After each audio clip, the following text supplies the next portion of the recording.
One of the most important aspects of working in Illustrator is to understand the advantages and disadvantages of working with vectors. You probably heard that the main difference between Illustrator and Photoshop is that while Photoshop is working with photographs, which are pixel-based images, Illustrator mainly works with vector objects. So in this video, I will explain why is that and what that means. First thing that you will notice when you zoom closer to a design in Illustrator is that no matter how close you go to, it will always be crisp around the edges. So you won't see any loss in quality no matter how close you go. You can see I'm already 2000% close to my design. And in Creative Cloud version of Illustrator, you can go all the way up to 64,000%. So that's an incredibly high magnification. And you will still not see any pixels appearing in your design, as long as you keep working with vectors. Of course, there is an overlap because Illustrator can also apply pixel or raster effects and even use images, which are pixel-based. But primarily, I would say 95% of what Illustrator does is vector-based. On the contrary, if we switch to Photoshop and we have the same image opened up here, it's actually the one that I saved or exported earlier into a JPEG format. We will see what happens once we start zooming onto this. So you see, we are in Photoshop right now. It looks quite similar to Illustrator, but at the bottom, we have already 100% magnification selected, which is called actual pixel size in Photoshop.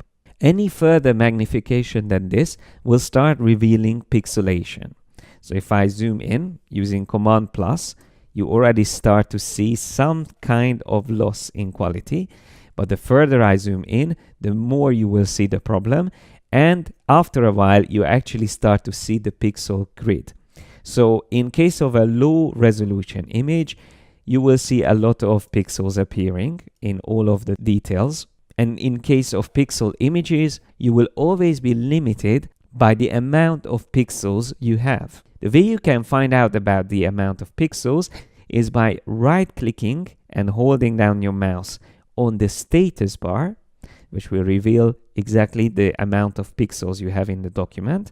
So it's 458 by 435 in this case, which would be considered as a low resolution image. Now you might ask, why is this so low resolution? Because we designed this in Illustrator. Well, the reason why it's low resolution is because when I exported it, I didn't specify that I need a high resolution version from it. So let me just switch back to Illustrator for a second, and let's export this artboard once again, but with high resolution. If I go up to File, Export, Export As, and choose that I want to save again to artboards, but I'm going to call it high res. And in this case, I will just save the first artboard. I don't need the other ones. So if I click on Export, I can now decide what resolution I want. And you see the default is called screen resolution, and it's 72 ppi, which is pixel per inch.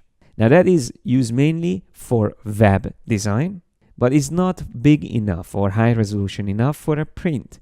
For that, normally we use 300 ppi, which is another standard. But if you want to go any higher than that, because you are working with vectors that are resolution independent, you can pick whatever size you wish. So if I choose other, I could even type in 2000 ppi if I want to, or go even beyond that. But for now, let's just stick to the default 300 ppi and save it with all the rest of the settings as default.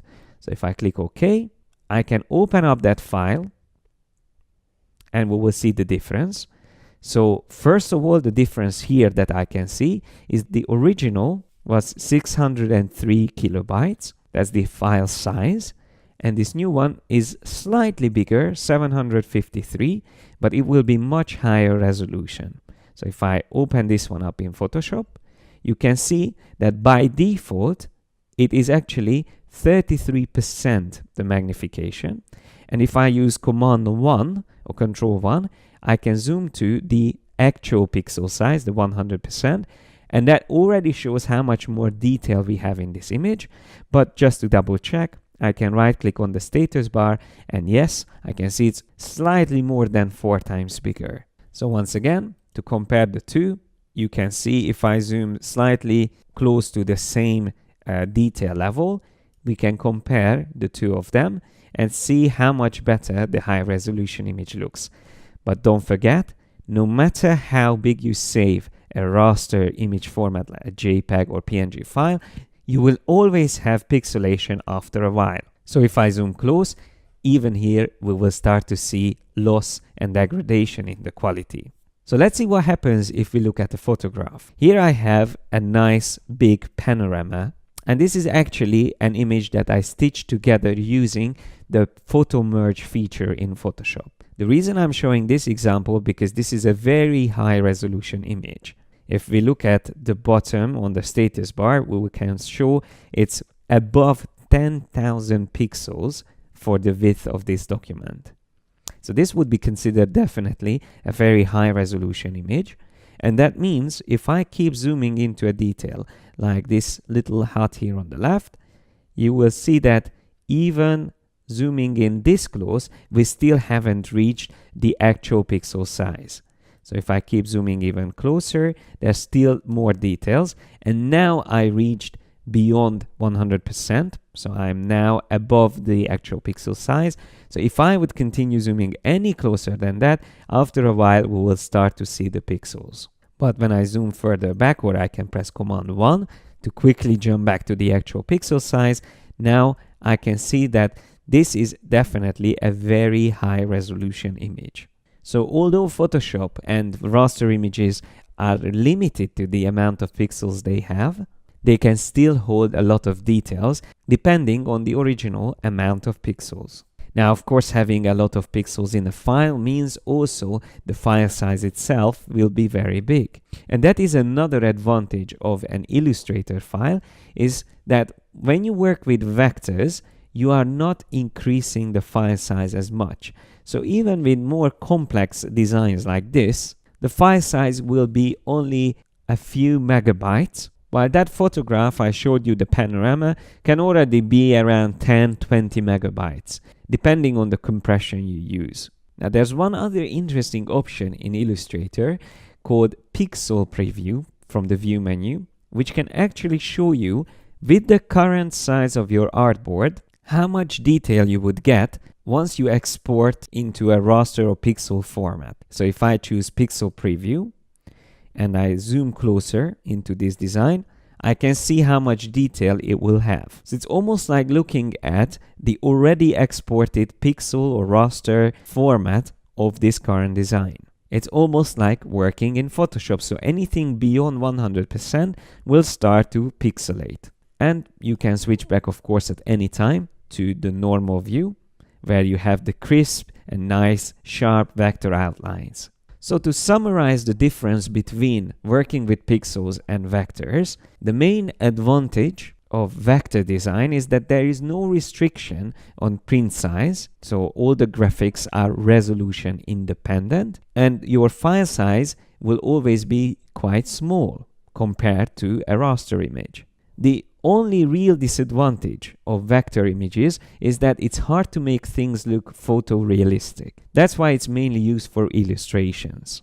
Now, the advantage of working with pixel or raster images is that the pixels, all those little details, allow subtle and complex variety of details that is needed, for example, in photography. But of course, the downside of working with pixels is that the detail and print size is restricted by the resolution or original amount of pixels. And also that the file size is usually much bigger than a vector files. In this course, we are going to work with vector objects mainly, but we will also use images. So along the way, it will make even more sense the difference between the two different technologies. The good news is that Illustrator is probably the best tool when it comes to working with vectors.